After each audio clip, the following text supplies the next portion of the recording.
जब माली अपने हाथों से गुलशन में आग लगाते हों, उस दौर में हम दीवानों से तुम कहते हो खामोश रहो। महज कागज के पन्नों पर उकेरी गई कोरी भावनाएं नहीं, बल्कि सच्चाई, नैतिक मूल्यों और मौलिक अधिकारों की बारीकियों पर सैकड़ों बहसों के बाद अंगीकार की गई एक मुकद्दस किताब, भारत का संविधान। जब अहले खिरत की बातों पर कुछ जाहिल शोर मचाते हों, जब अहले खिरत की बातों पर कुछ जाहिल शोर मचाते हों, जब बुलबुल हो तस्वीरें चमन और कौवे गीत सुनाते हों, जब चिड़ियों के इन घोंसलों में कुछ सांप उतारे जाते हों, जब माली अपने हाथों से गुलशन में आग लगाते हों, उस दौर में हम दीवानों से तुम कहते हो खामोश रहो।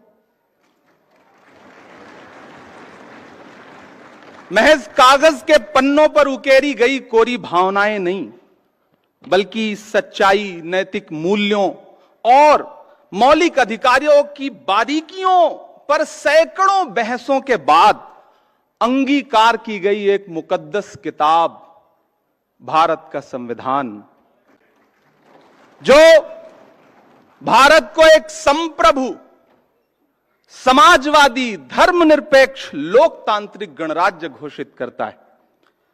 हम आज यहां एक बेहद जरूरी बहस के लिए इकट्ठा हुए हैं। कानून के रखवालों की मौजूदगी से विज्ञान भवन का कोना कोना रोशन है। मैं अभिषेक मनु सिंघवी जी को और उनकी पूरी टीम को मुबारकबाद देता हूं इस बात के लिए कि इस मुश्किल दौर में इस लड़ाई का अलंबरदार बनने का जो फर्ज आपने निभाया है, वो बहुत ही तारीफ के काबिल है।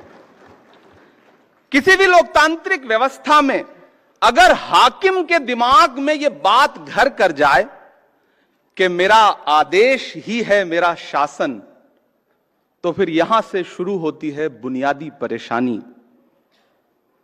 जिनके जहनों में फिल्मी डायलॉग घर कर जाते हैं, उनकी नजर में संविधान के पन्नों की अहमियत नहीं रह जाती है।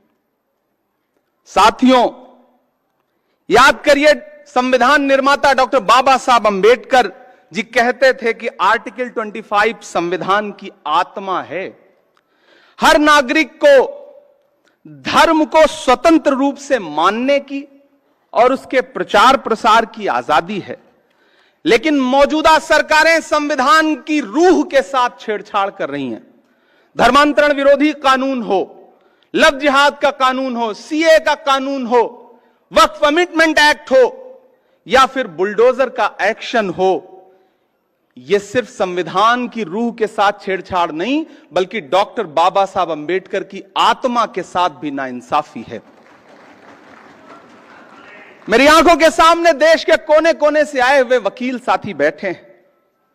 जिस सरकार में बैठे हुए लोगों को संविधान में निहित सेकुलरिज्म और सोशलिज्म जैसा शब्द नासूर लगता हो, और सिर्फ लगता ना हो बल्कि इसको पब्लिकली कहने की हिम्मत भी जुटा ले रहे हों, तब फिर समझ लीजिए कि खतरे बहुत बड़े हैं।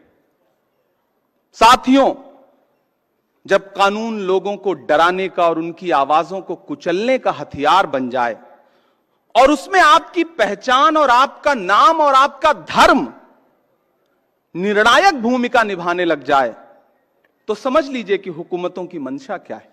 मैं अपना उदाहरण दूंगा, कहीं दूर नहीं जाऊंगा और मैं विषय पे बोलूंगा। मुझे गर्व है कि मैं आजादी की दूसरी लड़ाई में राहुल गांधी का सिपाही हूं।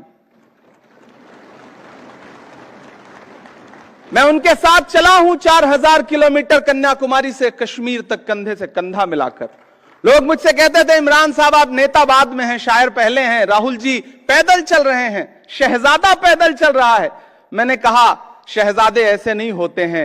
एक टी शर्ट, एक ट्राउजर, एक जूता पहन के 4000 किलोमीटर लाखों लोगों को गले लगाने वाला शहजादा नहीं होता। हाकिम तो वो होता है जो 10 लाख का सूट पहनता है और 8,500 करोड़ के जहाज में घूमता है। मैं उनका सिपाही हूं। मैं देश की उस संस्था का सदस्य भी हूं जहां कानून बनने बिगड़ने की प्रक्रिया होती है। मैं पिछले दिनों एक सामूहिक शादी में गुजरात गया था, जामनगर। बड़ा अच्छा कार्यक्रम, 51 जोड़ों की सामूहिक शादी। सारे दलों के नेता उस मंच पे मौजूद थे। मैं बच्चों को दुआएं देकर के वापस लौट आया। 4 दिन बाद मेरे साथियों ने उस प्रोग्राम का एक विजुअल था, बरसते हुए फूल थे, बड़ा खूबसूरत सा, उसमें एक कविता लगा करके सोशल मीडिया पे पोस्ट कर दी, मेरे अपने सोशल प्लेटफॉर्म पे। आपको जान के हैरत होगी कि इतनी संगीन धाराओं में मेरे खिलाफ जामनगर की पुलिस ने मुकदमे दर्ज किए कि मुझे लगा कि मैं तो कोई बहुत बड़ा अपराधी हूं। हमने हाईकोर्ट का दरवाजा खटखटाया। 55 मिनट बहस सुनने के बाद हाईकोर्ट अहमदाबाद के माननीय न्यायमूर्ति जी ने कहा कि इसमें तो सिंहासन के खिलाफ कुछ कहा गया है, इसलिए पिटीशन खारिज।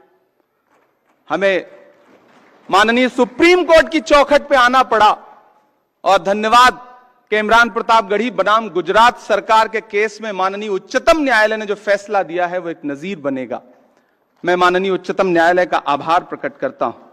साथियों, माननीय उच्चतम न्यायालय ने एसआर बोम्मई भारत बनाम भारत सरकार के आदेश में भी ये कहा था कि धर्मनिरपेक्षता संविधान की मूल संरचना में निहित है, उसे बदला नहीं जा सकता।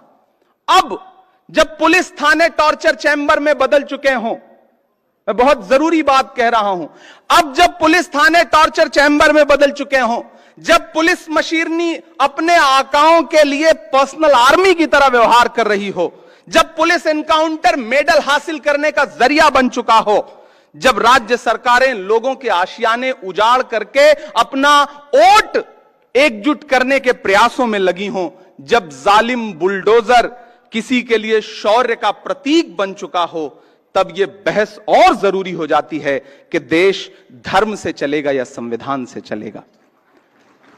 साथियों, मैं अंत में आपसे बस इतना कहना चाहता हूं, कोई लंबी तकरीर नहीं, कि मौजूदा हाकिम के काम करने का तरीका बड़ा अलग है। पहले वो अपने कारिंदों के जरिए दुष्प्रचार करवाते हैं, फिर खुद बाहर निकल करके उन्हीं चीजों पर उनकी विशेषताओं का बखान करते हैं। आप कैसे भूल सकते हैं कि दशकों से देश की संसद की महत्ता को कोसने वाली पार्टी के प्रधानमंत्री बनकर 2014 में जब नरेंद्र मोदी जी देश की संसद में पहुंचे थे तो सबसे पहले उन्होंने देश की संसद की सीढ़ियों पे मत्था टेका था। याद है आप सबको वो मंजर? और उस मत्था टेकने का अंजाम क्या हुआ कि महज 10 साल के अंदर उन्हीं सीढ़ियों से बनी हुई संसद को बदल दिया उन्होंने। पुरानी संसद बदल के नई संसद कर दी। इस बार उन्होंने संविधान को मत्था टेका है, तो खतरा बढ़ गया है। सतर्क रहिए, जागरूक रहिए, संविधान को बचाइए, और सिर्फ बचाइए ही नहीं, हाकिम की चालाकियों को बेनकाब भी करते रहिए। कातिल ने किस सफाई से धोई है आस्तीन, कातिल ने किस सफाई से धोई है आस्तीन, उसको खबर नहीं कि लहू बोलता भी है। बहुत शुक्रिया। एक बार पुनः अभिषेक मनु सिंघवी जी को एक शानदार कार्यक्रम के लिए बधाई, और पूरे देश के कोने कोने से आए हुए न्याय के रखवालों को बहुत आभार, बहुत दुआएं, बहुत मुबारकबाद। शुक्रिया।